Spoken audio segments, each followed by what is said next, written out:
Saat aku berjuang melahirkan putraku, suamiku malah asik tidur di rumah.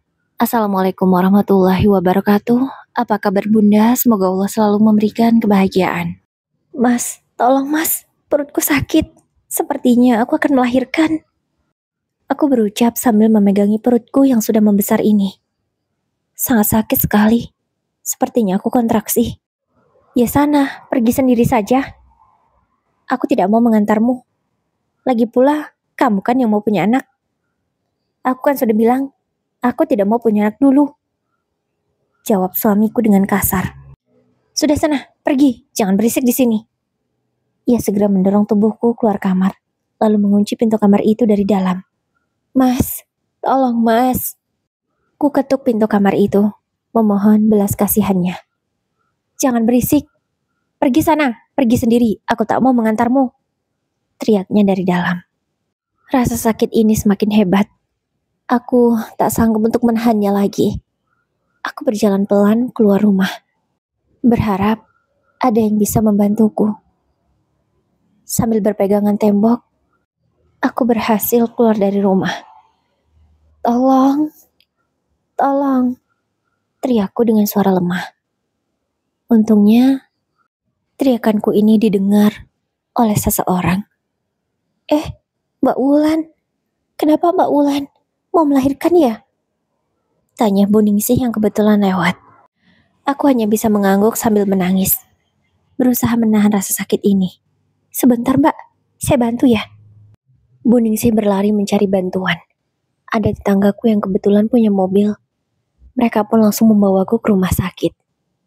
Alhamdulillah, aku mendapatkan pertolongan tepat waktu, meskipun hampir saja semuanya lewat.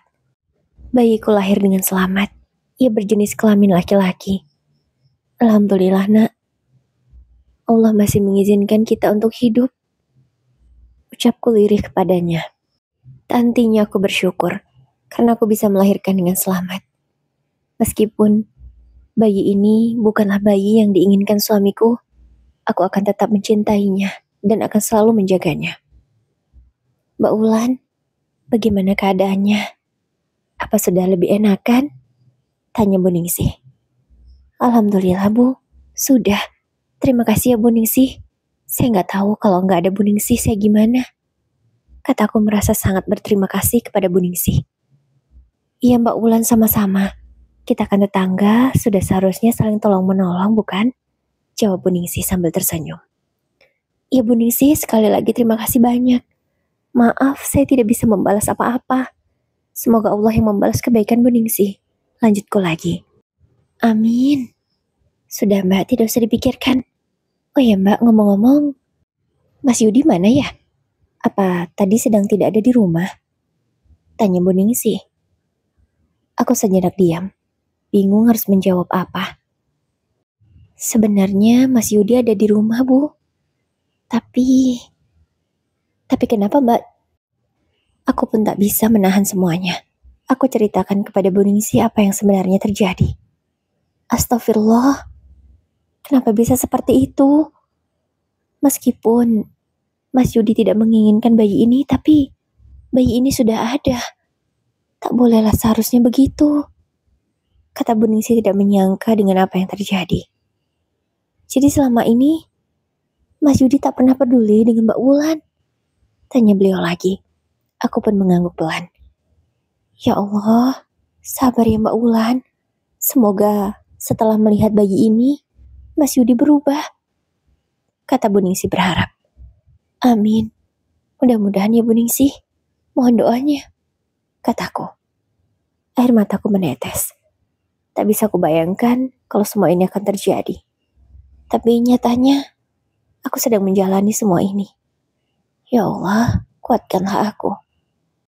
Oh ya Mbak Wulan, kira-kira biayanya bagaimana ya? Tanya Bu Ningsih. Saya mendapatkan kis Bu, jadi insya Allah semuanya gratis. Jawabku. Alhamdulillah. Saya lega. Tadi saya bingung harus bagaimana. Kata Bu Ningsih. Iya Bu, maaf ya saya merepotkan. Ucapku. Untung saja, ketika aku merasa perut sakit tadi, aku sempat membawa identitasku.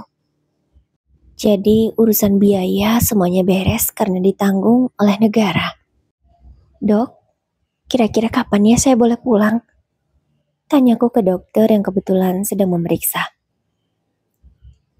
Insya Allah besok boleh pulang, Bu. Karena keadaan ibu sudah sangat baik. Bayinya juga sehat, tidak ada masalah. Jawab dokter itu dengan ramah. Alhamdulillah, terima kasih ya dok, kataku. Sama-sama Bu, kalau begitu saya permisi, ucap dokter lagi. Keesokannya sekitar pukul 9 pagi. Aku sudah diperbolehkan untuk pulang. Bu Ningsih semalaman menjagaku. Beliau hanya pulang sebentar untuk berganti pakaian dan mandi. Dan kembali lagi ke sini. Aku tak tahu harus membalas bagaimana kebaikan Bu Ningsih. Suamiku sama sekali tidak peduli. Aku punya keluarga, namun hanya tinggal bapak saja. Dan rumah kami sangat jauh jaraknya. Dan aku juga belum sempat mengabari orang tuaku itu, sebab aku tak punya ponsel. Ponselku terpaksa aku jual karena kebutuhan. Nanti saja aku kabari bapak kalau aku sudah pulang dan aku sudah sehat, supaya bapak bisa kesini melihat cucunya. Nanti pinjam HP Mas Yudi sajalah, batinku. Karena memang hanya itu satu-satunya harapanku untuk bisa menghubungi bapak. Kalau kalian tanya apakah aku masih punya mertua, jawabannya masih.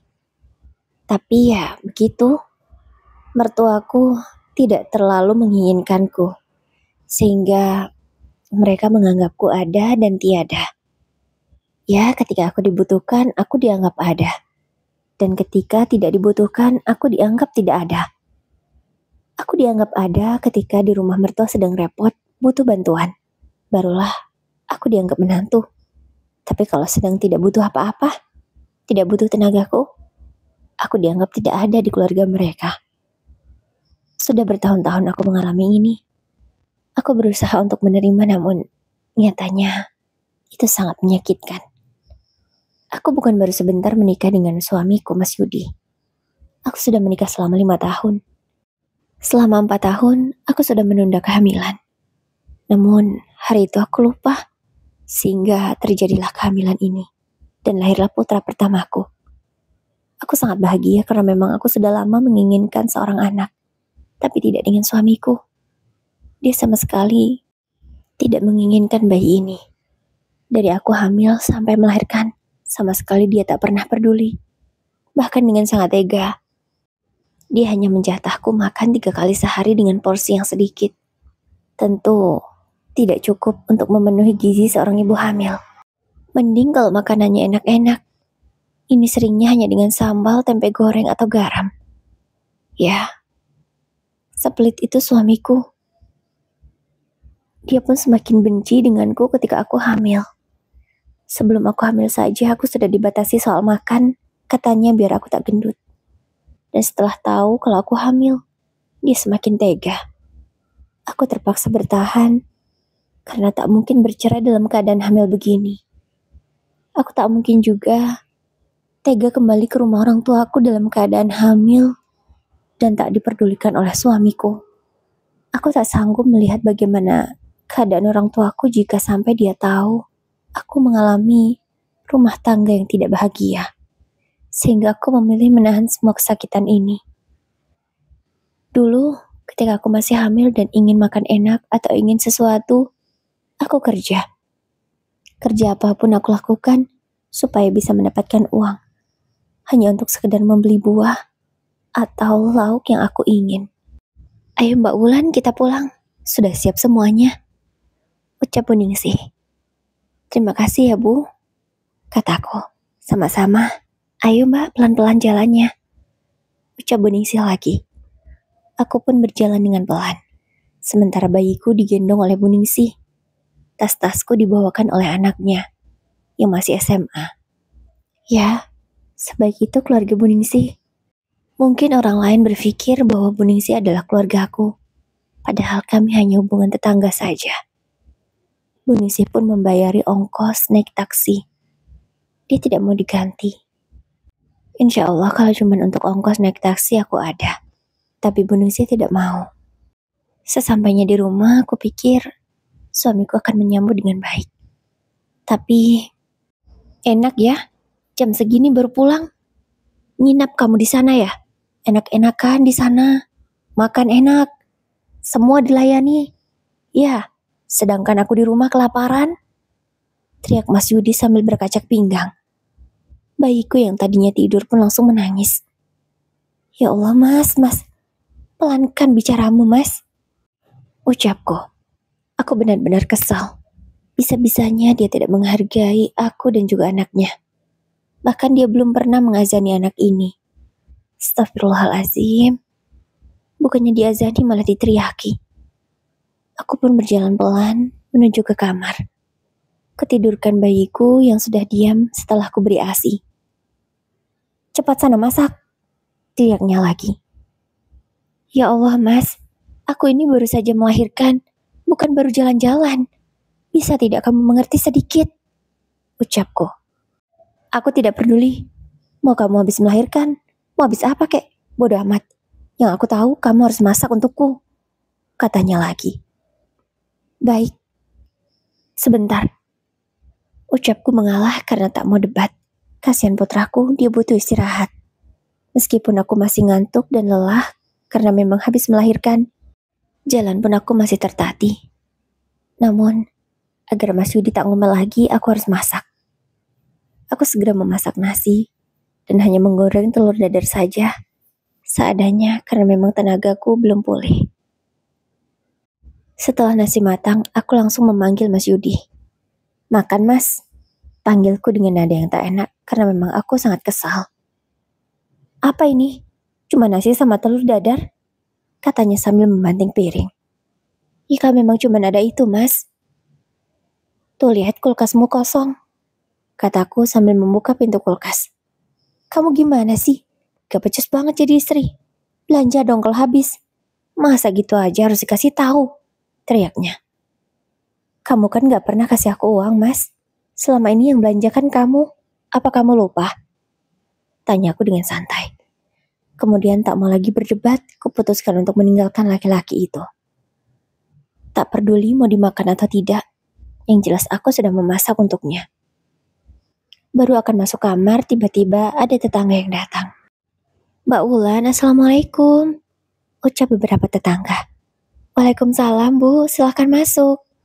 Ucapku berusaha ramah dan seolah-olah tidak terjadi apa-apa. Terima kasih Mbak Wulan, kata mereka.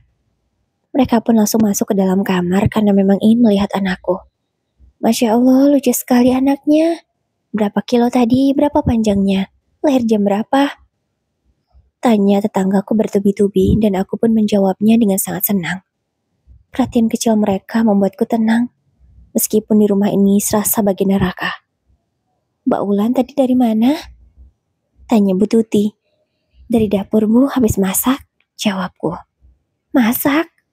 Ya Allah, emang Mas Yudi gak bisa masak sendiri ya? Tanya Bu Tuti lagi.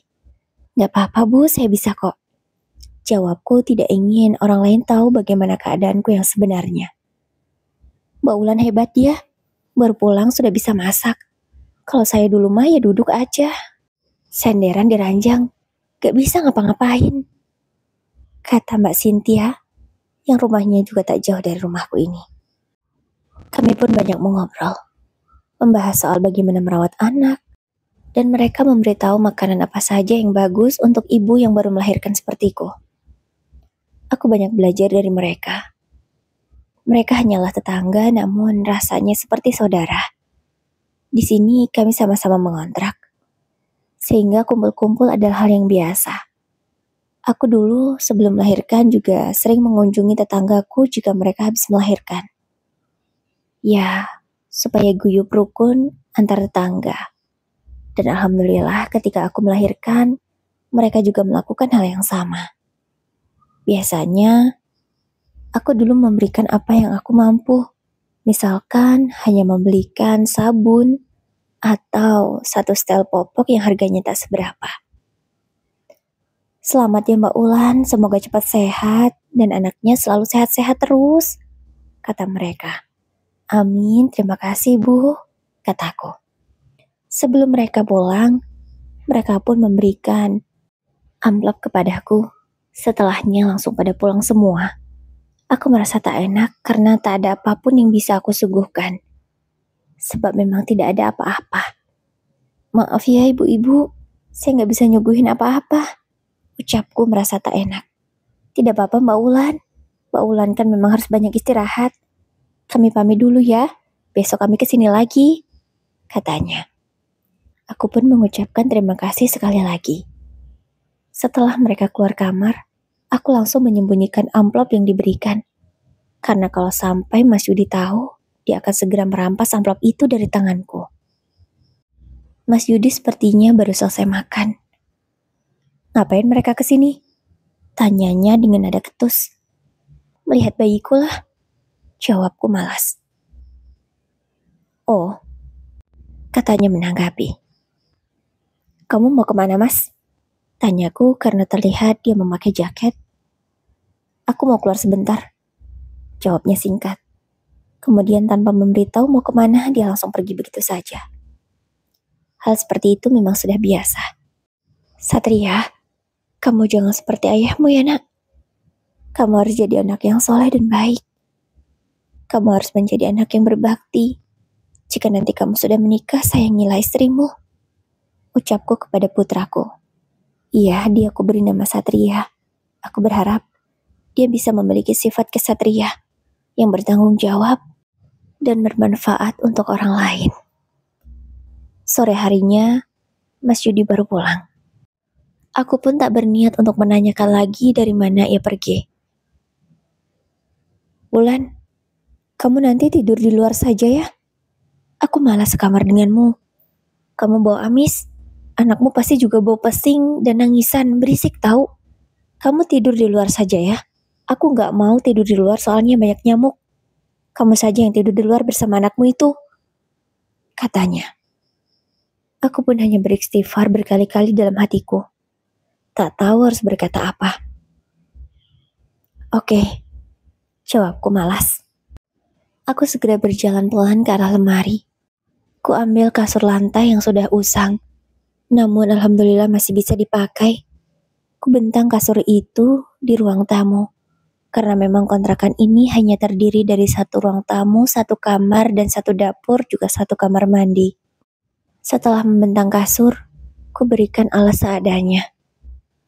Lalu, ku siapkan tempat untuk tidur bayiku agar tidak dingin, karena memang langsung di lantai. Aku juga mengambil beberapa bantal untuk aku dan menjaga bayiku kanan kiri. Setelahnya, ku gendong Satria dengan perlahan. Ku baringkan ia yang masih tidur di atas kasur lantai. Air mataku pun luruh. Tak kusangka kalau akan sejahat ini Mas Yudi memperlakukanku dan Satria. Biasanya orang-orang akan membuat acara syukuran atas kelahiran anak mereka, tapi tidak denganku. Boro-boro syukuran disambut dengan baik saja tidak pernah ia lakukan. Sabar ya nak. Ibu pastikan setelah ini penderitaan kita akan selesai. Ucapku dengan tekad yang sangat kuat. Ya, setelah keadaanku pulih, aku akan meminta cerai dari Mas Yudi. Aku tak sanggup lagi. Kasihan Satria juga. Kalau terus di sini, pasti masa depannya tidak akan terjamin. Dia juga akan ikut menderita sama sepertiku. Aku tak akan membiarkan hal itu terjadi. Biarlah untuk sementara waktu ini, aku menahan rasa sakit hatiku. Setelah tempat tidurku sudah tersusun rapi, tiba-tiba ada orang yang mengetuk pintu. Assalamualaikum, ucap seorang ibu-ibu. Yang aku tahu itu suara Bu Ratih, tetangga yang tak jauh juga dari rumah ini. Aku pun membukakan pintu. Silakan masuk Bu Ratih, ucapku. Kami mengobrol panjang lebar. Dan setelah selesai, Bu Ratih tak lupa memberikan amplop kepadaku. Buru-buru aku menyimpannya, karena Mas Yudi keluar dari kamar. Alhamdulillah dia tidak tahu. Bu Ratih pun segera berpamitan karena memang sudah cukup malam. Untungnya Bu Ratih tidak bertanya kenapa aku tidur di luar. Mungkin dia berpikir supaya lebih enak saja ketika ada orang yang menjenguk, jadi tak harus masuk ke dalam kamar. Di tengah malam, saat dia terbangun karena haus, aku segera menyusuinya. Setelahnya dia pun tertidur lagi. Sepertinya ini kesempatan yang pas untuk aku membuka amplop pemberian dari tetangga. Karena aku membutuhkan uang itu untuk membeli popok Satria dan juga kebutuhanku sendiri. Alhamdulillah ya Allah, aku mendapatkan uang 300.000. Mudah-mudahan ini cukup, gumamku. Untungnya, Satria sudah diberikan popok kain bekas milik tetangga. Alhamdulillah aku tak harus membeli yang baru. Aku hanya tinggal membeli pampers saja. Karena aku belum bisa mencuci sendiri. Untuk jongkok masih sangat sakit. Jadi mau tak mau Satria harus pakai pampers sementara. Supaya cucianku tidak terlalu banyak. Kalau hanya sedikit, bisalah aku mencuci di tempat cuci piring supaya tak harus sambil jongkok. Pagi harinya, aku sudah membereskan rumah, masak seadanya dan juga mencuci pakaian Satria. Selesai semua pekerjaan itu, aku langsung makan duluan. Supaya Mas Yudi tak tahu seberapa banyak aku makan. Sekarang, aku mudah lapar, jadi makan harus banyak. Daripada anakku tak kenyang, nanti rewel, lebih baik. Beginilah caraku, supaya tak ketahuan dan dimarahi oleh Mas Yudi. Jam 7 pagi, suamiku itu baru bangun. Dia berangkat kerja jam 8, dan jam segitu memang biasanya dia baru bangun. Ketika bangun, dia akan langsung mandi, sarapan, lalu berangkat bekerja. Kamu masak telur dadar lagi? Tanyanya. Ya adanya itu mas, mau masak apa? Kalau kamu mau dimasakin yang enak, ya belanjalah. Jawabku. Berisik kamu. Katanya tak terima dengan ucapanku. Ia pun tetap makan makanan yang sudah aku masak. Ya, sebenarnya dia pelit, tapi maunya makan enak. Mana bisa seperti itu? Suamiku bekerja di sebuah pabrik. Gajinya UMR, sekitar 3 jutaan. Tapi aku tak tahu pasti jumlahnya. Karena selama ini aku tak pernah tahu berapa gaji suamiku. Yang aku tahu UMR di daerahku 3 jutaan. Karena memang tak pernah diberi uang, jadi sama sekali aku tidak tahu. Aku hanya diberi nafkah makan saja. Iya, makan yang dibatasi itu. Selama ini tak pernah aku diberi uang bedak atau skincare. Tak pernah. Yang belanja semua kebutuhan rumah dia. Tapi ya kebutuhannya bukan yang lengkap. Palingan hanya telur, tahu tempe itu pun jarang. Sayur apalagi. Mie instan pun kalau beli hanya untuk dirinya sendiri. Paling dia menyisaiku hanya kuahnya saja. Ya memang sekejam itu suamiku. Mungkin kalau orang lain sudah tidak akan sanggup. Tapi aku mencoba untuk bertahan, mana tahu dia mau berubah. Tapi nyatanya, sampai bayiku lahir pun dia tak menunjukkan perubahan yang baik. Mas, apa kamu tidak mau mengazani Satria? Tanyaku sebelum dia benar-benar pergi. Malas, jawabnya singkat. Apa kamu tidak menyayanginya, Mas? Tanyaku, namun pertanyaan itu tidak dijawabnya. Ia langsung pergi. Aku hanya bisa menelan salivahku yang terasa pahit. Kupikir dia akan berubah setelah melihat anaknya. Tapi nyatanya sama saja. Malah menurutku dia lebih kejam. Karena membiarkan seorang bayi kecil harus tidur di lantai. Ya Allah, semoga waktu ini cepat berlalu. Aku ingin segera pulih supaya bisa pulang ke rumah orang tuaku. Aku tak sanggup lagi berada di sini. Ketika Mas Yudi sudah berangkat kerja, tak lama kemudian, ibu dan ayah mertuaku datang. Wulan, apa benar kamu sudah melahirkan? Teriak ibu mertua dari luar. Aku pun membukakan pintu untuknya. Iya bu, masuk bu, kataku. Oh jadi ini anaknya si Yudi. Tapi kok nggak mirip sama dia ya? Tiba-tiba ibu mertuanya letuk seperti itu setelah melihat cucunya. Emang gak terlalu mirip sama Mas Yudi bu, tapi banyak miripnya sama aku. Tapi ada kok yang mirip sama Mas Yudi. Bibirnya sama hidungnya sangat mirip sekali, ucapku. Ah, masa sih? Tapi gak seberapa mirip tuh. Kok aku jadi curiga ya, jangan-jangan ini bukan anak Yudi. Kan Yudi gak mau punya anak, kata ibu mertuaku tanpa berpikir terlebih dahulu. Astagfirullah bu, Aku selama ini setia, Bu, sama Mas Yudi. Aku lupa minum pil KB ku waktu itu, sehingga aku hamil. Ini memang anak Mas Yudi, Bu, kataku menekankan kepadanya. Ya, tapi Yudi gak menginginkan anak ini.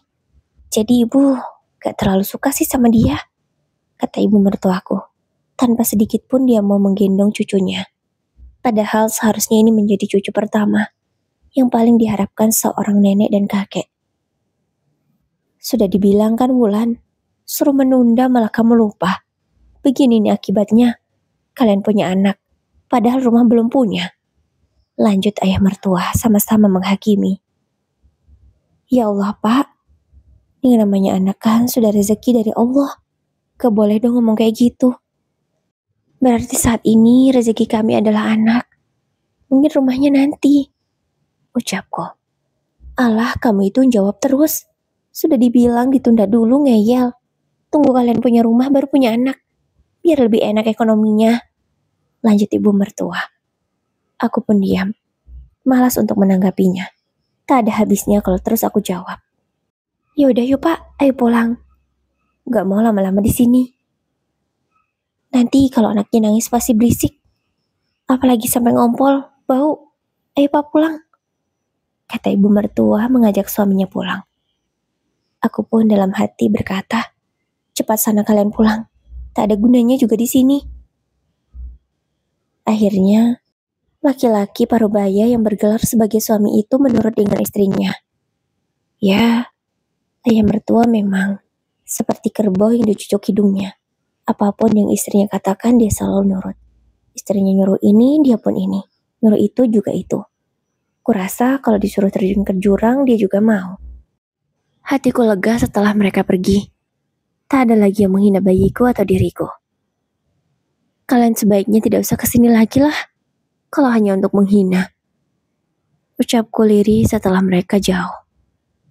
Ya, kalau mereka dengar pasti mereka akan mengomel. Dan aku malas untuk menanggapinya. Bukan tak mau melawan. Tenagaku lemah untuk saat ini. Tenagaku tak cukup untuk melawan mereka berdua. Selama ini, ketika aku disuruh-suruh oleh ibu mertua, aku mencoba menjaga kehormatannya di hadapan banyak orang. Aku menurut saja dengan perintah yang dia berikan. Ya, tujuanku hanya satu, agar nama baiknya di hadapan banyak orang tidak tercoreng. Tapi yang dijaga malah tidak mengerti, malah semakin seenaknya. Aku mencoba bersabar sih. Tapi sekarang sepertinya aku tidak bisa sabar lagi. Apalagi setelah mendengar dia menghina putraku, yang padahal cucu kandungnya sendiri. Bahkan dengan teganya dia menuduhku berhubungan dengan laki-laki lain, sebab cucunya dibilang tak mirip dengan anaknya. Padahal sudah jelas.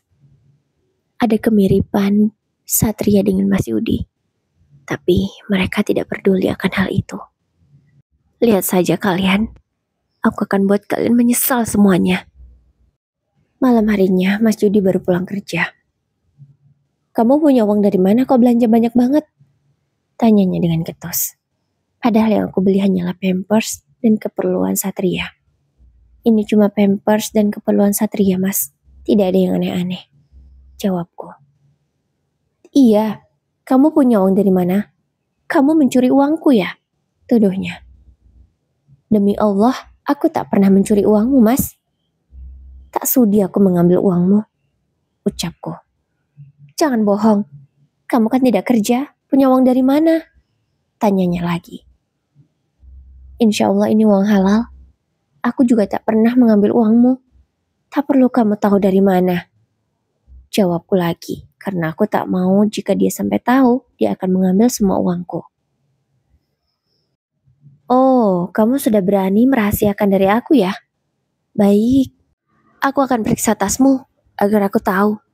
Kamu punya uang berapa? Kalau banyak, pasti kamu ngambil uangku. Tuduhnya lagi. Dan dengan cepat, Mas Yudi merampas tas yang berisi uang pemberian tetangga. Ya Allah, Mas, bawa sini Mas, itu uangku. Ucapku. Aku sangat takut jika uang itu sampai diambil olehnya. Dan setelah merogoh tasku, akhirnya dia mendapatkan uang itu. Hah, ini masih ada 250.000. banyak sekali uangmu. Ini pasti uangku kan? Katanya lagi. Kemudian tanpa peduli dia mengambil uang itu dan memasukkan ke dalam kantongnya. Jangan mas, itu uangku. Ucapku berusaha mengambil lagi uang itu. Namun dengan kasar Mas Yudi mendorongku sampai aku terjatuh. Sakit sekali, apalagi bekas jahitan. Apa-apaan kamu Yudi? Teriak Bu Ningsih yang kebetulan datang ke rumah. Bu Ningsih membantuku berdiri. Dia juga menggendong Satria. Sambil menahan rasa sakit, aku berjalan mengikuti Bu Ningsih. Ia mengajakku keluar dari rumah ini. Sepertinya aku tak aman di sini. Sementara aku akan di rumah Bu Ningsih dulu. Ayo Wulan, ke rumah ibu dulu. Sepertinya di sana kamu lebih aman, ucap Bu Ningsih. Hei, keluar kamu dari rumah ini. Jangan pernah kembali lagi, kuceraikan kamu. Kalau berani kamu keluar. Wulan, teriak Mas Yudi. Tapi aku tak memperdulikannya lagi. Aku tetap melangkahkan kakiku keluar dari rumah. Dan itu artinya aku diceraikan olehnya. Ini yang aku tunggu. Meskipun sekarang waktunya belum tepat. Tapi mungkin ini lebih baik. Sesampainya di rumah Bu Ningsih, dia sudah menyiapkan sebuah kamar untukku. Mbak Wulan, istirahat dulu ya. Jahitannya sakit ya? Tanya Bu Ningsih yang mengkhawatirkanku. Iya Bu, tapi sudah mendingan kok, jawabku. Sampaian di sini dulu ya, sampai keadaan aman. Saya takut nanti Yudi malah melakukan hal-hal yang lebih parah daripada ini, kata Bu Ningsih lagi. Iya Bu Ningsih, terima kasih ya Bu. Saya nggak tahu harus membalas bagaimana kebaikan ibu yang sangat banyak ini, ucapku. Sudah tak usah dipikirkan. Yang penting Mbak Wulan dan Satria aman. Semalaman aku menginap di rumah Bu Ningsih. Sama sekali Mas Yudi tak mencariku atau mendatangiku ke sini. Aku lega. Itu artinya dia memang sudah benar-benar menceraikanku. Mbak Wulan, di depan ada Yudi, kata Bu Ningsih dengan panik. Wulan, pulang sekarang, teriaknya dari luar. Enggak mas, kamu kan sudah bilang kemarin, kalau aku keluar dari rumah berarti kamu sudah menceraikanku.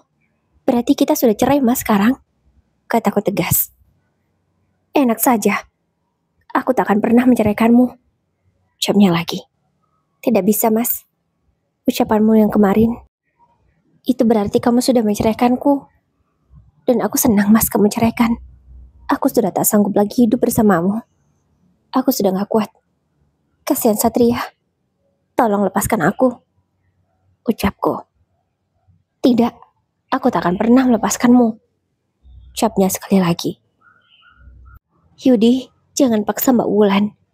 Sudah cukup kamu menyakitinya. Kasihan dia, kasihan anakmu. Lepaskan saja kalau memang kamu sudah tidak mencintainya. Mendengar ucapan Bu Ningsih, Mas Yudi semakin marah.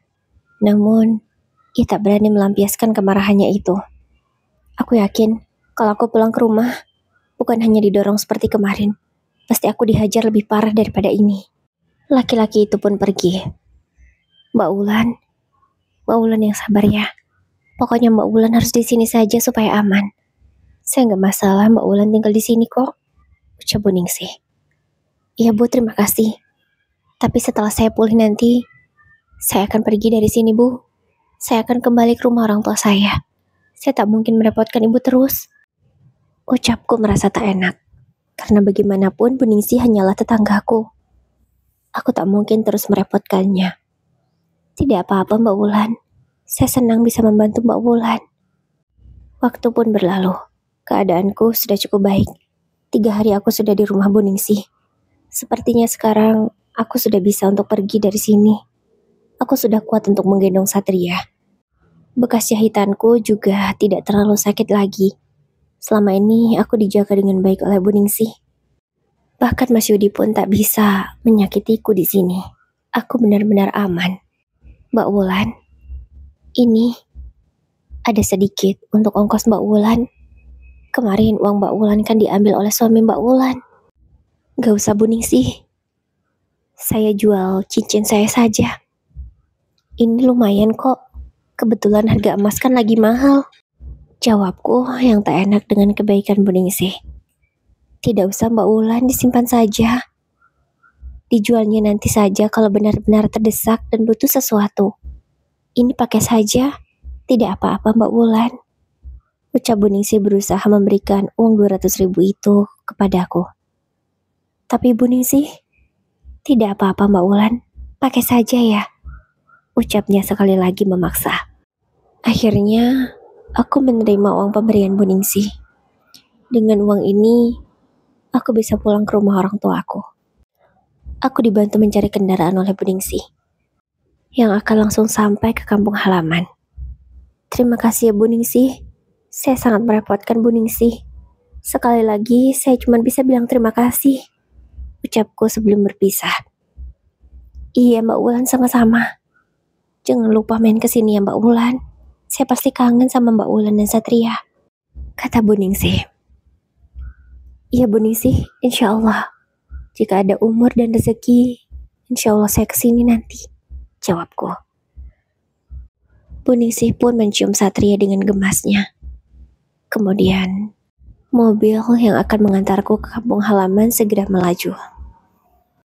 Alhamdulillah, perjalanan yang aku tempuh selama beberapa jam berjalan dengan lancar.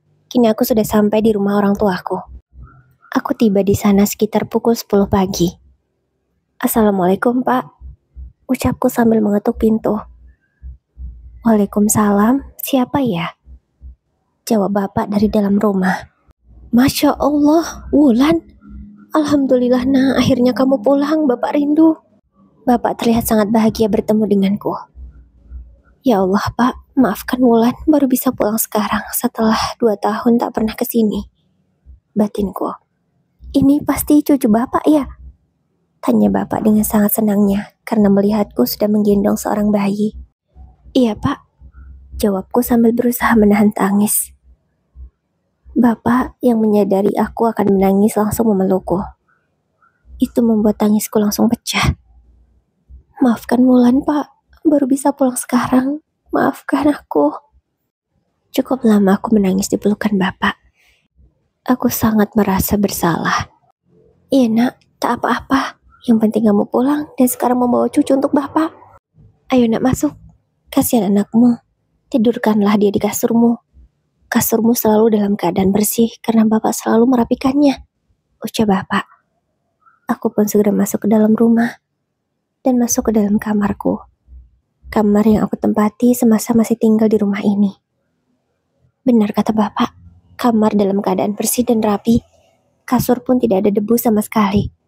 Kubaringkan Satria di atas kasur itu. Bayiku tidur dengan sangat nyenyaknya. Jangan rewel ya nak. Sekarang kita tinggal di sini. Kubisikkan kalimat itu di telinga Satria. Setelah menidurkan Satria dan pastikan dia aman, aku keluar kamar. Sekali lagi aku meminta maaf ke bapak. Iya nak, tidak apa-apa. Ngomong-ngomong, mana suamimu? Tanya bapak yang melihat karena aku hanya datang sendiri. Aku langsung terdiam dan menunduk. Tidak tahu harus menjawab bagaimana. Jangan-jangan kamu lagi ada masalah ya sama Yudi? Tanya bapak yang sepertinya sudah tahu kalau aku punya masalah. Aku mengangguk pelan. Ceritakanlah nak. Bapak setiap mendengarkan dan bapak tidak akan marah, ucap bapak. Akhirnya aku menceritakan apa yang terjadi selama ini. Dan aku juga sudah bilang kalau aku sudah ditalak oleh Mas Yudi. Alhamdulillah nak. Akhirnya kamu diceraikan oleh laki-laki tidak becus itu. Maafkan bapak. Karena bapak bersyukur atas perceraianmu. Bapak memang sudah tidak setuju kamu berhubungan dengan dia, nak. Bapak tahu bagaimana perangainya. Bapak dulu setuju kamu menikah dengannya karena bapak pikir dia orang yang baik. Tapi semakin kesini, bapak semakin sadar bahwa dia itu bukan laki-laki yang pantas untuk kamu. Bapak bersyukur kamu akhirnya diceraikan oleh dia. Kenapa tidak dari dulu saja nak kamu menyerah? Tanya bapak. Sebenarnya aku ingin mundur pak, tapi aku masih mencintainya, jadi aku berharap dia mungkin bisa berubah. Tapi nyatanya, ya sudah nak, bapak mengerti. Kamu pasti mencintai suamimu, tapi suamimu tidak kan? Sekarang, lupakanlah laki-laki itu. Bapak akan membantu kamu mengurus anakmu. Bapak tak akan membiarkan kamu terus sedih seperti ini, ucap bapak. Iya Pak, terima kasih ya Pak. Maafin Bu Ulan. Pulang bukannya membawa kabar bahagia, malah terus merepotkan Bapak. Ucapku. Tak pernah kamu merepotkan Bapak, Nak. Sampai kapanpun, kamu tetap anak Bapak. Dan Bapak akan merasa tenang jika kamu bahagia. Meskipun di sana, kamu punya suami, kalau kamu tak bahagia, hati Bapak juga tak tenang. Selama ini Bapak selalu kepikiran kamu. Dan ternyata benar kan, kamu di sana tidak bahagia. Aku tidak menyangka ternyata feeling Bapakku sekuat ini. Dia bisa merasakan bahwa aku tak pernah bahagia selama ini. Firman di mana Pak? Apa dia belum pulang sekolah? Tanya aku. Belum, biasanya pulangnya jam 1. Ini kan baru jam 11-an. Masih lama dia pulang. Jawab Bapak. Oh iya Pak, Firman kan sudah SMP ya? Kataku. Karena aku lupa kalau adikku itu sudah SMP. Dulu, setelah aku pergi dari rumah ini dia masih SD. Sekarang, dia sudah SMP. Kamu pasti belum makan ya? Sebentar Bapak siapkan. Bapak sudah masak tadi, ucap Bapak. Iya Pak, biar aku saja ya. Bapak tunggu di sini, ucapku. Aku segera berdiri, berjalan pelan ke arah dapur, membuka tudung saji dan melihat apa yang Bapak masak. Ada nasi, sambal dan ikan asin. Hanya itu menu yang Bapak masak. Aku sedih. Meskipun di sana, dulu aku juga sama seperti ini, tapi ketika melihat orang tua aku hanya makan begini, aku merasa bersalah. Aku merasa tak berguna sebagai anak. Aku merasa berdosa sekali membiarkan orang tuaku hanya makan seperti ini. Ku bawa nasi, ikan asin dan sambal itu ke depan. Kemudian mengambil piring untuk makan. Perutku sudah tak tahan lagi, sehingga aku makan duluan tak menunggu Firman pulang sekolah. Ayo Pak makan, ucapku. Makanlah Nak, Bapak masih kenyang, barusan tadi sarapan, jawab Bapak. Aku tak tahu Bapak sedang berbohong atau jujur. Karena biasanya Bapak sering bilang, sudah makan tapi nyatanya belum. Makanlah yang banyak, kenapa nasinya hanya sedikit? Dengan cepat, Bapak segera menyendokkan nasi lagi yang sangat banyak, kemudian memasukkannya ke dalam piringku. Pak, ini kebanyakan, ucapku. Karena biasanya aku hanya makan sedikit, sebab dibatasi oleh Mas Yudi. Jangan sedikit makannya, kamu itu menyusui, harus makan yang banyak. Ini Nak, makanlah. Sambalnya jangan terlalu banyak ya, takut nanti anakmu sakit perut. Oh iya Nak, ikan nasinya jangan banyak-banyak ya. Tidak bagus untuk ibu yang baru melahirkan. Maaf, hanya ada ini saja. Nanti sore Bapak akan cari sayur, supaya kamu banyak makan sayur ya. Iya Pak, makasih ya Pak. Aku makan dengan lahap, karena memang perutku lapar sekali. Selesai makan, aku akan langsung membereskan semuanya. Tapi Bapak melarang. Sudah, biar Bapak saja. Kamu sana lihat anakmu saja, mana tahu dia bangun, ucap Bapak. Bapak memaksa, sehingga aku tak bisa menolaknya. Aku berjalan ke kamar dan melihat Satria. Ternyata benar, Satria terbangun namun tidak menangis. Segera ku pangku dia dan ku beri ASI, sepertinya dia lapar. Aku sangat nyaman. Tinggal bersama Bapak, meskipun hanya makan seadanya, tapi hidupku tenang. Ya, meskipun dulu di sana juga seperti ini. Tapi di sini aku bisa makan dengan puas. Bapak tak pernah membiarkanku kelaparan, malah hanya makan seadanya. Bapak hanya bekerja sebagai buruh di sawah. Dia bekerja di sawah orang dan diberi upah harian berkisar 50-60 ribu. Bagi sebagian orang mungkin upah itu sangat kecil, tapi bagi keluargaku itu sudah sangat cukup. Wulan, 2 hari lagi anak Pak RT akan menikah. Kamu datang ya? Karena Pak RT juga mengundangmu. Tadi Pak RT bertemu dengan Bapak di sawah. Kata Bapak. Tapi Pak, gimana? Gak mungkin aku bawa Satria, kasihan dia. Ucapku. Oh iya juga ya. Bapak lupa Nak, kalau cucu Bapak ini belum genap 30 hari usianya. Begini saja. Nanti biar gantian. Pagi sampai siang bapak yang kesana. Nah, siang sampai sore kamu. Nanti kalau anakmu haus, biar bapak suruh Firman untuk mendatangimu ya, kata bapak. Ya memang, kami merasa sangat hutang budi dengan keluarga Pak RT. Sebab Pak RT lah yang memberi kerjaan untuk bapak. Sehingga tak enak jika diundang kalau tidak datang. Akhirnya 2 hari kemudian, tibalah acara pernikahan anak Pak RT. Aku datang di siang harinya sesuai dengan perintah dari bapak. Mbak Wulan, apa kabar? Tanya ibu-ibu yang sudah lama tak berjumpa denganku. Kami pun saling bertanya kabar. Setelahnya mereka kompak menyuruhku untuk naik ke atas panggung guna menyumbangkan sebuah lagu. Ya, suaraku memang cukup bagus dalam bernyanyi. Bakatku ini sudah ada sejak aku masih kecil. Tapi selama ini, ya hanya aku pendam saja karena memang aku tak punya nyali. Ya, kalau di hadapan tetangga dan warga sekitar sini aku berani. Namun kalau sudah di luar, aku sangat malu sekali. Ayo Mbak Wulan, sumbangkan dong satu buah lagu. Lebih juga gak apa-apa. Kini yang berucap adalah tuan rumah, yaitu Bu RT. Ini berat, kalau sudah tuan rumah yang meminta, sulit sekali untuk menolaknya. Akhirnya, dengan sedikit grogi, aku naik ke atas panggung. Kusumbangkan sebuah lagu. Lagu yang menggambarkan isi hatiku saat ini. Yaitu sebuah lagu yang berjudul Cukup dari Ziva. Aku menyanyikan lagu itu sampai meneteskan air mata. Karena memang sangat menggambarkan kehidupanku bersama Mas Yudi dulu. Dan sekarang, aku sudah terbebas darinya. Selesai aku bernyanyi, tak kusangka banyak orang yang ikut menangis. Ya, sudah banyak yang tahu tentang masalah rumah tanggaku. Namanya di kampung, kalau ada apa-apa sedikit, pasti cepat menyebarnya. Selesai bernyanyi, aku langsung turun, karena tak kuat lagi. Karena masih terus sedih, aku memutuskan untuk pulang.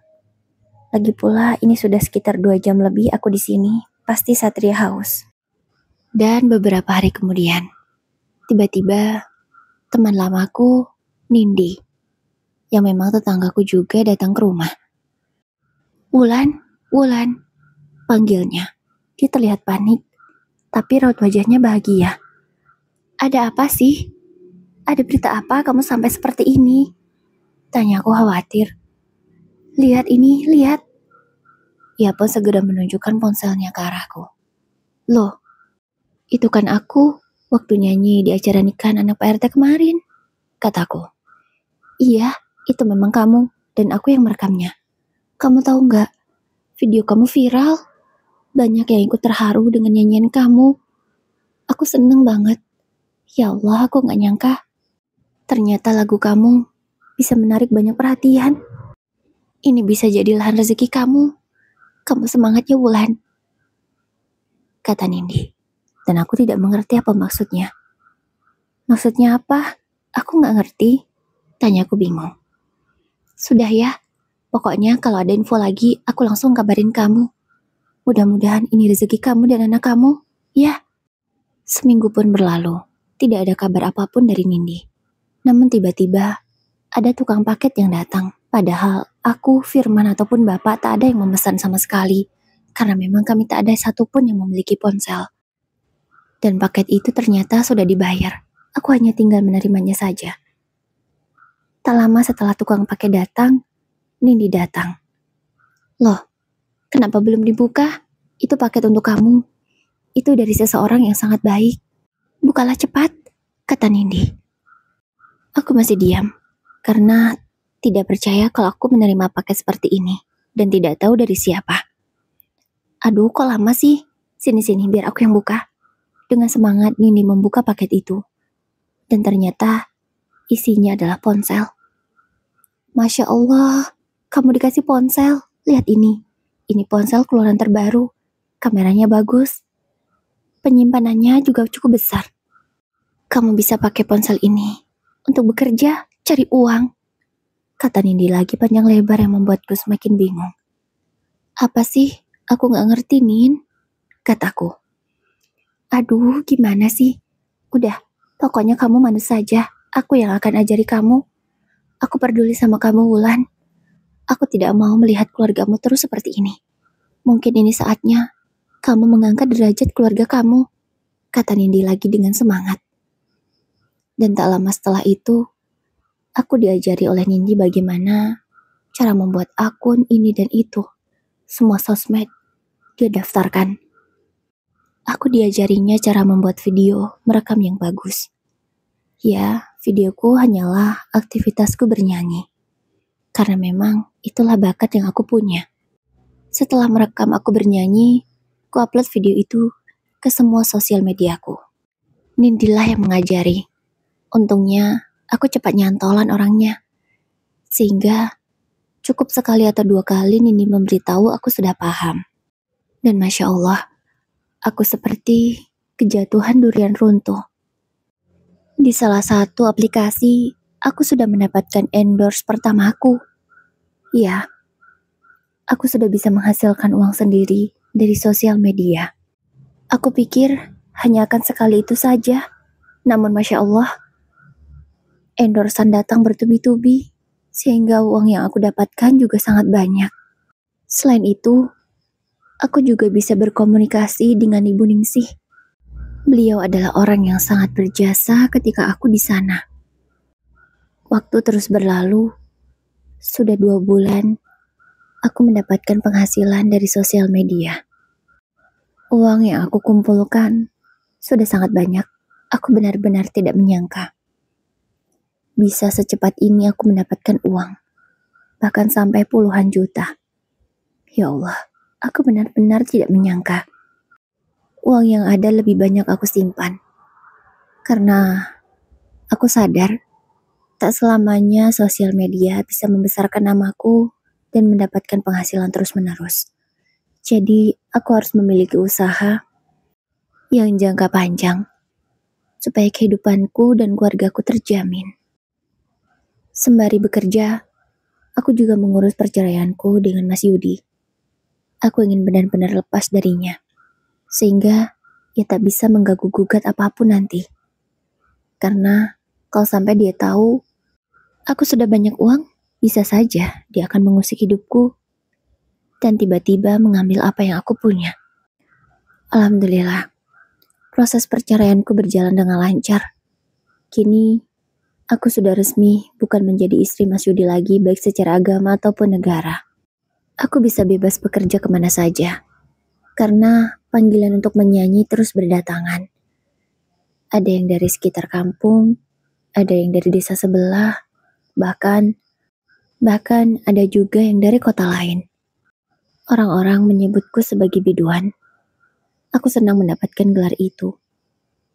Mudah-mudahan aku tetap bisa menjaga nama baik keluargaku, meskipun aku seorang biduan. Karena di kampungku, biduan itu mendapatkan image yang buruk. Tapi setelah aku bernyanyi, tanpa ada yang aneh-aneh, stigma itu pun berubah. 6 bulan setelah aku bercerai resmi dengan Mas Yudi, tiba-tiba pria tak tahu diri itu datang. Mau apa kamu kesini? Tanyaku dengan ketus, karena memang aku tak berharap dia datang lagi. Aku kesini hanya ingin melihat anakku. Memangnya kenapa? Jawabnya. Aku pun diam setelah mendengar jawabannya. Karena ya, sebenarnya boleh-boleh saja jika dia datang ke sini untuk melihat Satria. Tapi dari sorot matanya, aku melihat ada niat yang berbeda. Kamu sudah kaya ya sekarang? Uangmu sudah banyak. Kamu sudah bisa beli motor baru. Bahkan bapakmu gak perlu lagi kerja di sawah. Sudah jadi artis ya kamu? Katanya. Nada bicaranya seolah menyindir. Karena malas, aku pun diam. Bagiku tak penting menanggapi ucapannya. Sombong sekali kamu, Wulan. Baru segini saja, sombongnya minta ampun. Ejeknya. Aku tak pernah menyombongkan apapun. Aku hanya diam loh dari tadi. kataku. Alah, kamu itu sok ngartis. Cuman biduan kampung saja sok-sokan. Lanjutnya lagi menghina. Sudah ya mas, cukup. Kalau tidak ada keperluan, silakan kamu pergi dari sini. Sudah tenang anakku, dan aku di sini. Kenapa kamu malah mengusiknya lagi? Teriakku. Jangan banyak gaya kamu, Wulan. Jangan songong. Lanjutnya lagi. Pak, tolong. Usir dia dari sini, Pak. Aku gak mau dia ada di sini. Ucapku ke bapak. Akhirnya, Firman dan bapak kompak untuk mengusir laki-laki tidak tahu diri itu. Karena tak ada gunanya juga dia di sini. Toh Satria juga tak mau bertemu dengan dia. Karena selama ini, ia tak pernah baik kepada anaknya sendiri. Mas Yudi tak terima diusir oleh bapak. Dia marah-marah tidak jelas seperti orang gila. Para tetangga yang geram dengan teriakannya pun turut mengusirnya keluar dari kampung kami. Karena memang dia sudah sangat meresahkan. Halo Mbak Wulan, Assalamualaikum, apa kabar? Ucap Bu Ningsih dari seberang telepon sana. Waalaikumsalam Bu Ningsih, alhamdulillah saya baik. Bu Ningsih sendiri bagaimana kabarnya? Tanyaku. Meskipun 2 atau 3 hari sekali kami sering teleponan, tetap saja yang pertama kali ditanyakan oleh Bu Ningsih adalah kabar. Mbak Wulan, saya ada kabar nih, kata Bu Ningsih membuat penasaran. Kabar apa Bu? Tanyaku. Jadi begini loh Mbak Wulan, tahu nggak, Mas Yudi itu sering teriak-teriak nggak jelas di rumahnya, seperti orang gila. Barusan dijemput oleh orang tuanya, dibawa pulang kayaknya tuh. Sebab memang aneh banget, masa marah-marah nggak jelas loh. Padahal nggak ada siapa-siapa di rumah itu selain dia sendiri. Aneh banget pokoknya. Kalau saya pikir mungkin dia depresi atau gila, kata Bu Ningsih. Masa iya Bu, sampai segitunya? Tanya aku tidak percaya. Tapi memang seperti itu kenyataannya Mbak Wulan. Ya Allah, kasihan sih. Tapi ya, dia begitu karena kelakuannya sendiri. Sudah benar punya istri yang baik seperti Mbak Wulan, malah disia-siakan. Jadi, susah sendiri kan, sampai depresi malahan. Kata Bu Ningsih lagi melanjutkan ceritanya. Aku tak tahu harus menanggapi apa. Jujur ada rasa kasihan di hati ini. Tapi, tak munafik. Aku menganggap bahwa itu mungkin karma untuknya. Karena sudah menyakiti anak dan istrinya.